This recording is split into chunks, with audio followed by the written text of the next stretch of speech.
So we'll start with mindset. You've probably heard that term, that word, bandied about a lot. People have talked about it and really focused on that a lot. So that would be my first homework for you, is hopefully you have a piece of paper and something to write with. You'll pause in a second. But the question is, can you define that?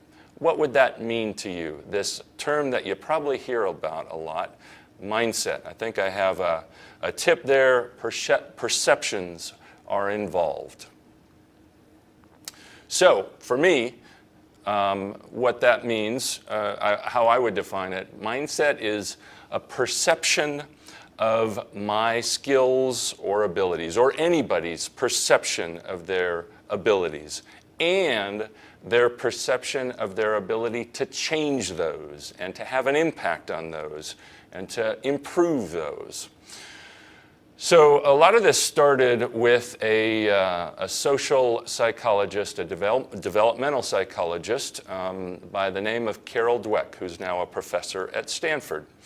And she and her colleagues were doing some early studies, and one of the big studies that led to her founding this field is where they studied, they took a bunch of fifth graders, and they divided them into two equal groups, equal in terms of their current math performance and other things like that. And they gave them a test that was reasonably challenging. Both groups performed the same on those two tests, but they gave feedback to these two groups in different ways. One of the groups was given feedback saying, hey, nice work on this test. You must be really smart. Keyword being smart. The other group they gave feedback to was, nice job on this test. You must have worked really hard. And it turns out there is a huge difference between a term like smart and a term like effort. A term like smart, we have in our minds often a thought of, well, I'm born with a set level of intelligence or IQ. It's something that lots of people think we don't have much impact on. Versus giving people feedback on their effort. That is something that we all believe we greatly control. And so then they went on to offer each group a more difficult test. They offered the group that they said, oh, you must be really smart.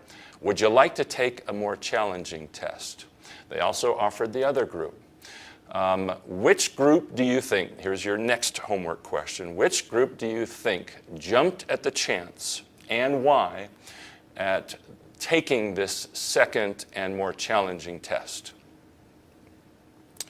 Well, if you said it was the effort group, you're right. 90% of the kids who were given feedback on their effort jumped at the chance, were excited at the chance of diving into a more challenging test.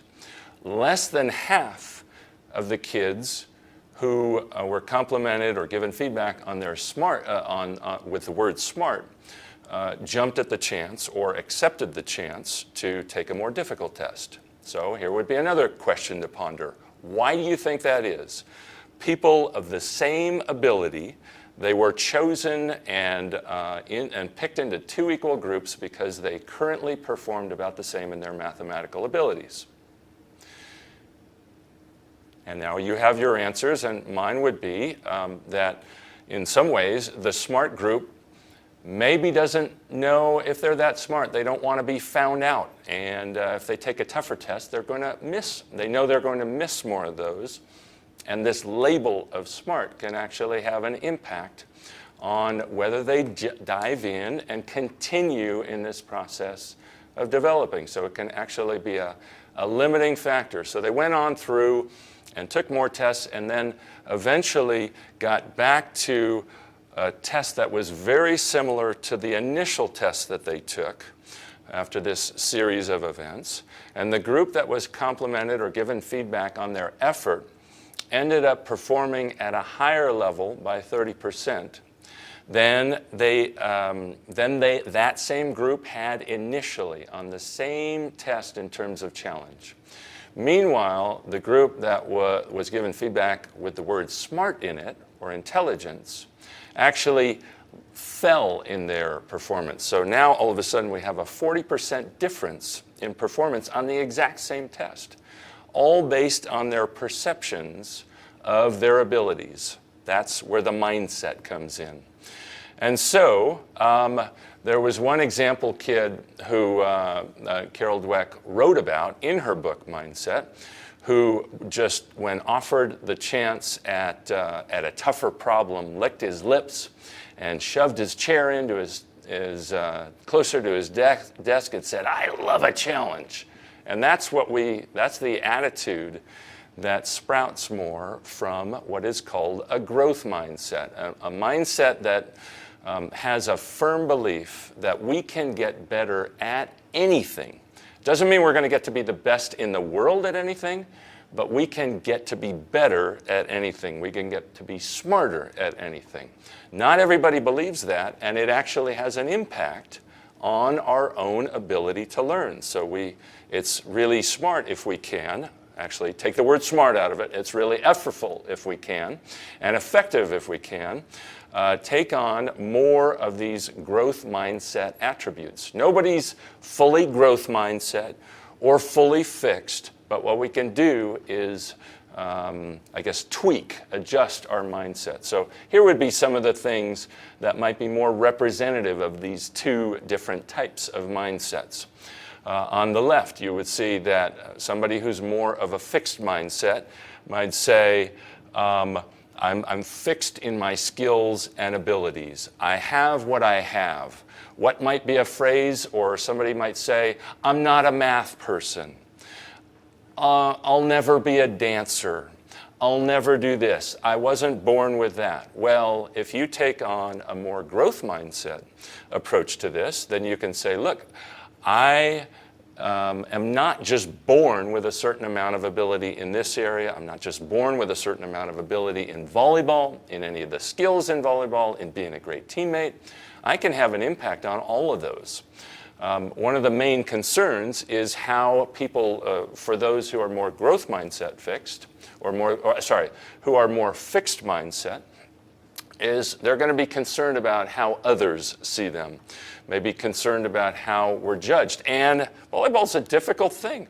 We put it on the line, put a uniform on, and lots of people are watching. Lots of people are watching live. Lots of people are watching maybe a stream on the internet or on television. And we can fall susceptible to feeling like we're getting judged. This too can impact our ability to get better because we're going to take less risks. We're going to try to avoid mistakes instead of throwing ourselves into it and knowing that it's not about how others perceive us. It's about getting better. So some of the other things are, if I'm more of a fixed mindset, I'm going to hold myself back from accepting really serious challenges. Meanwhile, like that kid who pulled his chair up to the desk closer, he's excited about the next challenge, and that's what we're trying to foster all the way through our USA system, is this idea of every day there are challenges and opportunities to respond to those challenges. Great people on my side of the net, great people across the net who are going to challenge me, and that's how we're going to make each other better. Another big area is in feedback. People who are more of a fixed mindset, when they get feedback, especially from a coach, they're going to take it personally. They're going to get defensive. They're going to think, well, wait a minute, I thought I was really good already. Why are you telling me how I can get better? Instead of somebody who is more of a growth mindset, takes more of a growth mindset approach to it, who's saying, great, feedback is information. Information, even if I fail, failure is information too. And I can just think of failure, of falling short, of making mistakes, as information that I can use to get better. Finally, fixed mindset people are, like I said, are going to tend to avoid mistakes. Growth mindset people understand that we actually have to be working at the edge of our abilities. And if we're not making mistakes, we're not working close enough to that edge, and we're actually hurting, slowing down our own learning process. So as all of us in USA are trying to make our learning process most efficient, accelerate it the most, we should be making mistakes. I should be making mistakes. Our coaching staff, our staff, and of course all of our players should be making mistakes. We should be celebrating those sometimes. It means I'm trying something new. I'm trying something different. And it might not work the first time. It might not work the 80th time, but the 81st time it might. And that's where I'm now gaining an advantage. And so if we can improve our mindset and our strategies during, then we can have a big impact on the actual biology that's going on inside our heads, inside our brains. So let's cover that for a second. We have everything that you do, learning how to read, passing a volleyball, driving a car, all of those skills, you had none of those skills when you were born.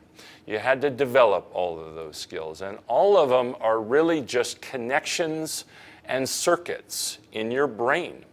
So those connections and circuits run through neurons, and we've got a whole lot of them in our brains, so that would be the next homework question.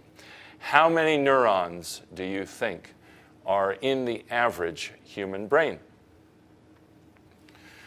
So as we're learning, we have this stuff. In fact, I'll go back for a second. You see on those neurons, there are these yellow things there, and those are packets of myelin wrapping.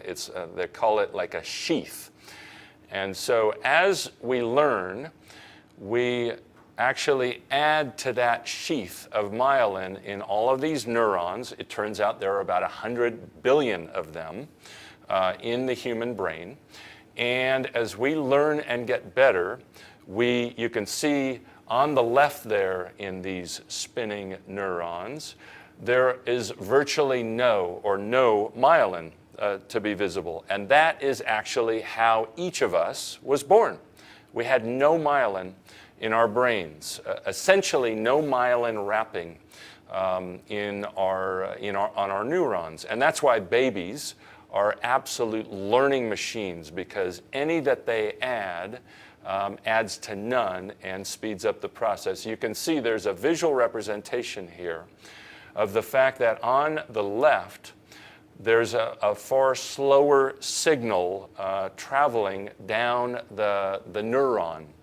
On the right, with all of that myelin wrapping or sheathing, you can see that the signal travels more. It's like insulation.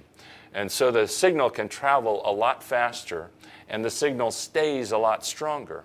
So as you have learned and become a better volleyball player, you've built these circuits, these connections, and you've added a lot of myelin to your system. And that allows you to see the game faster, to make better decisions, to read. That's a really important skill, maybe the most important in volleyball. And when you don't have a lot of myelin, when you were starting out in this game, the signals traveled a lot more slowly. And it was just really a struggle. You had to think about everything that you were doing. Just as a baby has to think about walking and learning how to walk. We don't have to think about walking at all. We've got all the myelin we need in that walking pathway. We never have to think about it, and it's instant, and the signals travel very clearly. If we were to have a head injury or an accident, that could get jumbled up, and we could actually lose the ability to walk and have to rebuild that and rebuild new pathways and add more myelin to our system. So we put all these strategies to get better. Again, embracing more of a growth mindset, having strategies in place during training, before, during, and after, and understanding what it's actually doing every day to our biology in our heads. And we can help ourselves become better at anything. It doesn't mean that if you're 4'8", you're going to dominate in the NBA. It doesn't mean you're going to get to be the best in the world at something, but it means you can get significantly better at any skill, even skills that up until now you've not been very good at all. You can learn to be a better competitor. You can learn to be a better teammate. You can learn to be a better player, a better daughter, a better person. And you can learn, I don't have it on here, but you can learn to respond to challenges and adversity better. One example of that, quick story, was from a little less than 4 years ago, before the 2014 World Championships. One of our liberos, Caleb Banworth, our starting libero at that tournament. We have a lot of good players in our gym, and we mix and match a lot. We play with different teams almost every activity so that we're fostering this learning process of being a better teammate, being a better communicator with different people in each round. And so day after day, she kept losing. Whatever team she was on was losing the round. Finally, on the last day before we left or departed our country for the tournament in Italy, we had 6 more rounds of competition. She played round 1, she lost. 2, 3, 4, and 5. She lost again. She finally got a rest in the 6th and final round. And the team that she would have been on won, and that's when she just hit the wall and snapped and lost it. Had not been able to win for 2 straight weeks. But the great response was, because we face this challenge and we embrace as much growth mindset as possible, is she went on to have a great tournament at World Championships, one of many, and helped us win our first ever major championship of any sort.